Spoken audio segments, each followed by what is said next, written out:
Nós vamos agora dar uma voltinha por Roma, num desses ônibus de City Tour. Eu vou levar você até o Vaticano, até a Catedral de São Pedro. Agora, como eu já tenho dito, nosso microfone deu lá um tilt e o som ficou horroroso. Então ontem à tarde eu tive que descer rapidinho aqui e meio que me dublar, porque eu não fiz nenhum esforço para me dublar.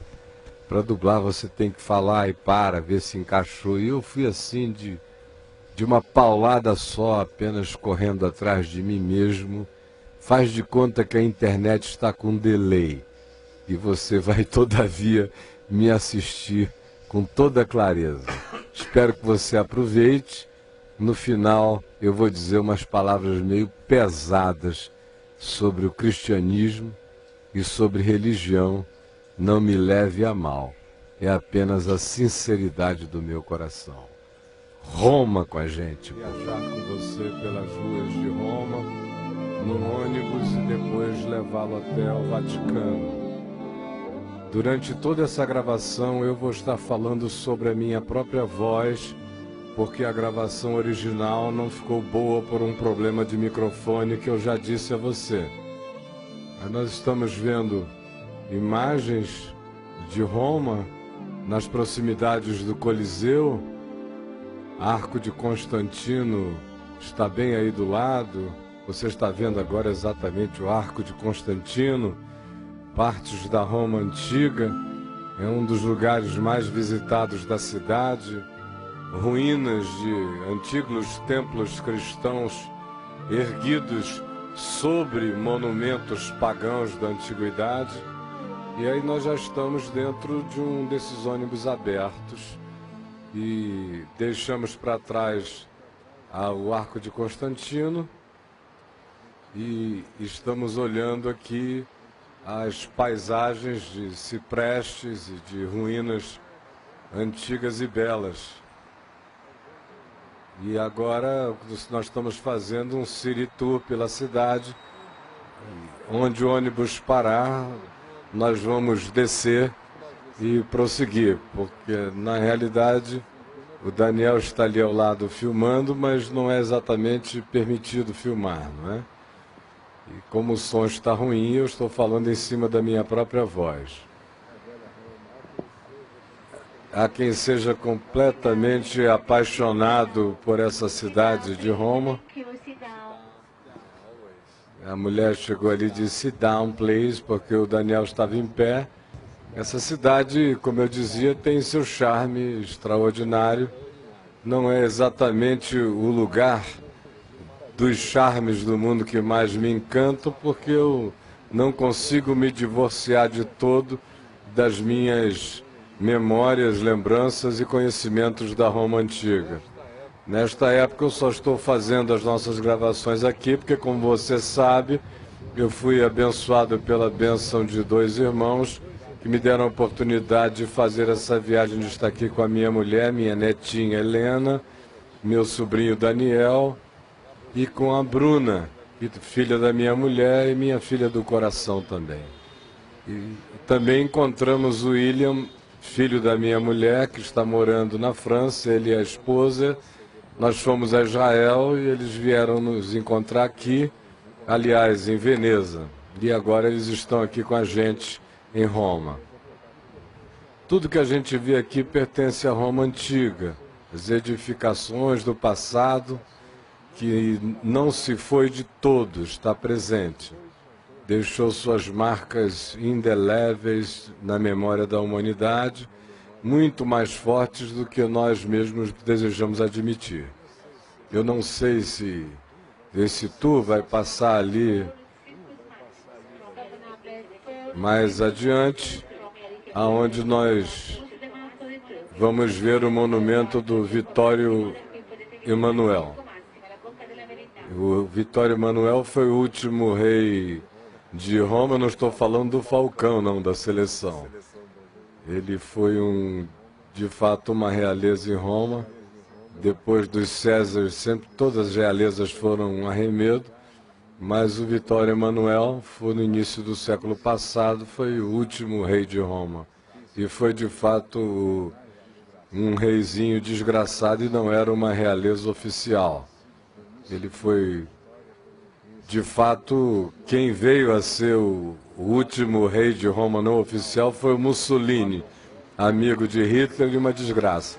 Aí embaixo está escrito sobre a Associação Cristã Artística Operária, fundada no século passado.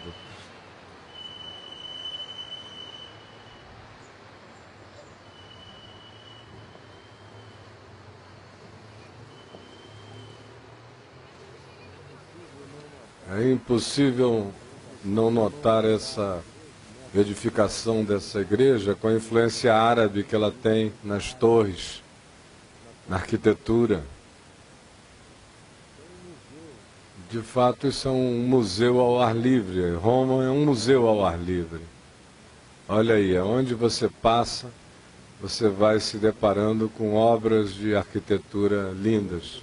As marcas do passado estão presentes e abrem-se diante de nós em todos os lugares. Todos. Lá de lá, você tem uma imagem do rio Tibre. Serpenteia por toda a cidade e é possível tê-lo como referência o tempo todo. É um dos pontos de referência para que um turista não se perca em Roma jamais. Facilita muito ter o rio como referência.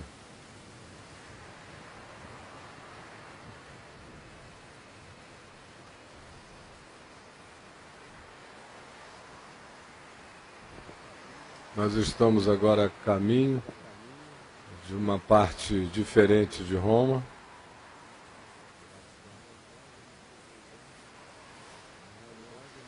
Na realidade, eu não peguei o ônibus com essa finalidade de gravar. Mas aproveitei, estamos aqui dizendo alguma coisa. Enquanto isso, a mulher está avisando o lugar da parada, eu estou ali ouvindo. E ela está anunciando que à nossa frente está uma ruína da época tiberiana, da época de Tibério Imperador, aí embaixo. Assim, todo e qualquer lugar em Roma, onde quer que você passe, você vê camadas e camadas de muitas civilizações. Porque Roma, na realidade, decidiu fazer absolutamente nada.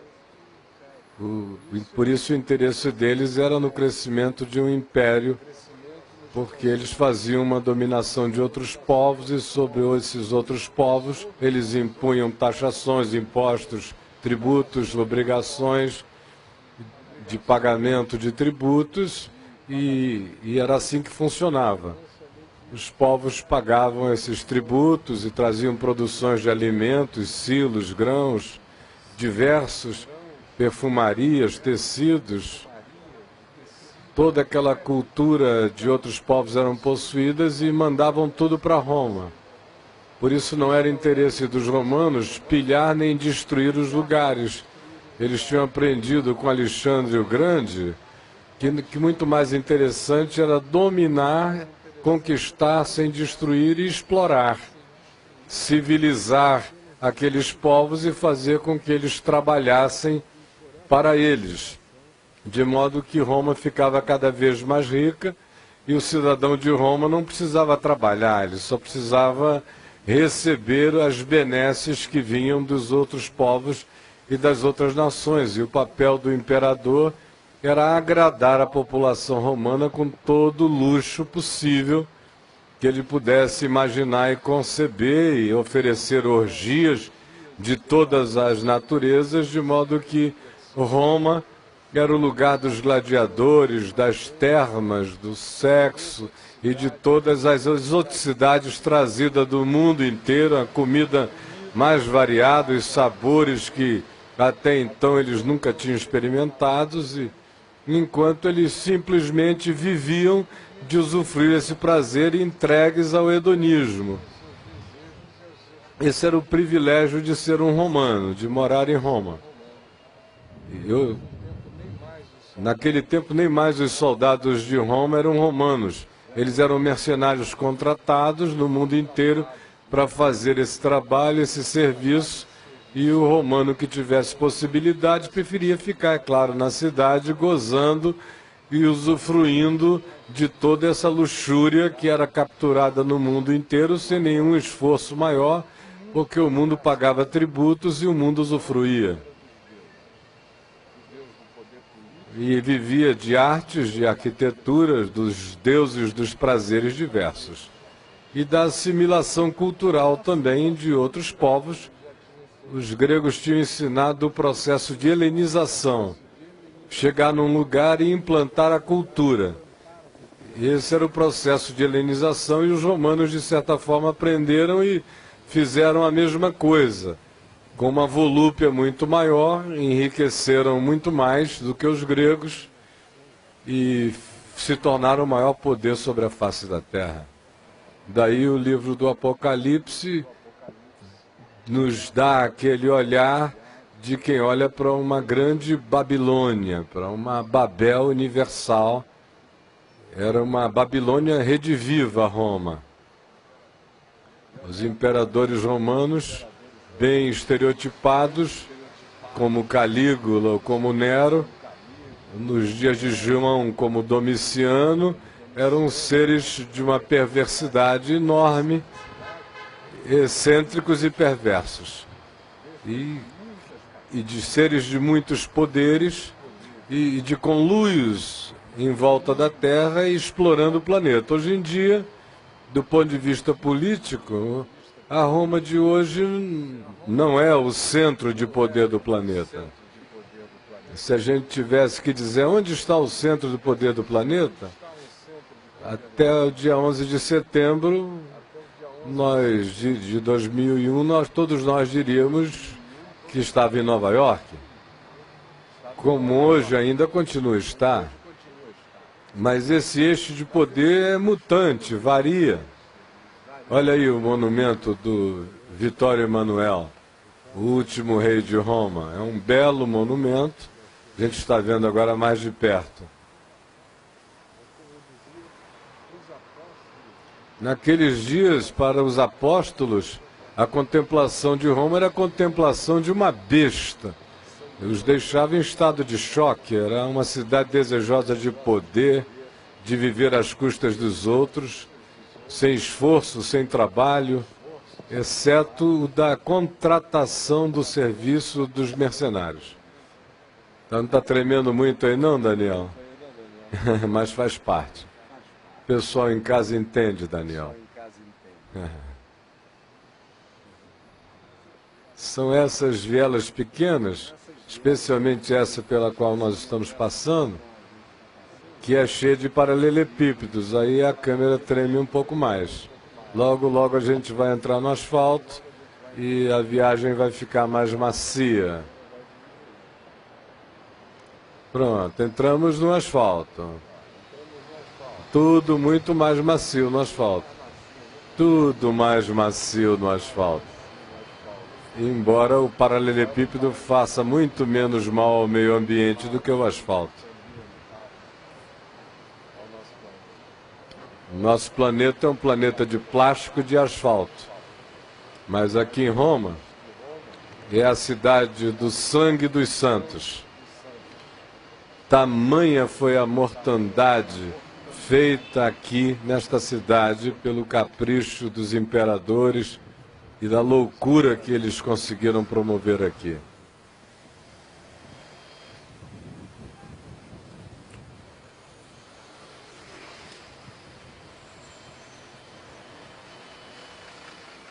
Hoje as pessoas andam aqui por sobre todas essas coisas, como acontece na maioria dos locais, e são de fato as pessoas que vêm de fora que acabam conhecendo melhor a história do lugar, porque os locais se acostumam a passar todos os dias em cima dos mesmos lugares sem nenhuma consciência histórica.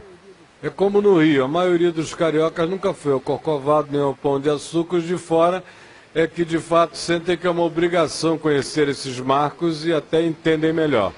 Aqui as pessoas transitam para lá e para cá, mas não se importam com a história antiga. Muitos não têm nenhum interesse na história passada.